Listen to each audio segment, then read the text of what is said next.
Regardez ce que ma collègue Alex m'a rapporté du Japon.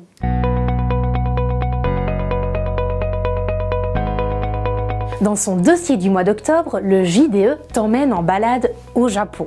Ce pays est constitué de 4 îles principales et de milliers d'autres plus petites. Il se situe en Asie de l'Est.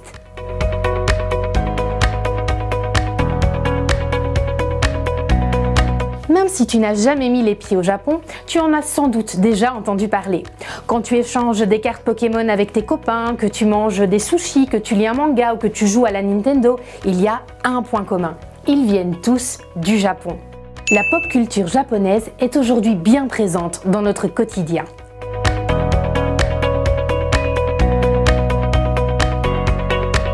Le Japon est un pays où le passé et le présent se rencontrent à chaque instant. Dans ce dossier, on te parle de quelques-unes de ces traditions, parfois vieilles de plusieurs milliers d'années, mais que les Japonais respectent encore aujourd'hui. Il y a par exemple la cérémonie du thé, le washoku, la cuisine traditionnelle japonaise, ou encore le calendrier ancestral qui est constitué de 72 micro-saisons et qui marque encore le quotidien des Japonais.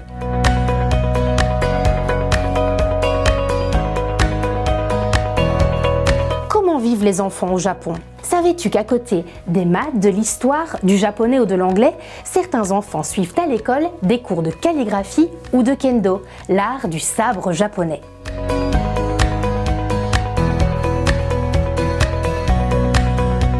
Pourquoi la population japonaise diminue-t-elle? Savais-tu que près de 1500 tremblements de terre sont enregistrés chaque année au Japon?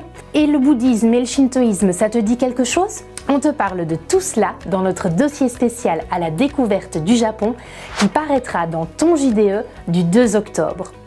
En tant qu'enseignant, vous pouvez travailler cette thématique en classe grâce à nos activités pédagogiques. Pour plus d'informations, rendez-vous sur lejde.be.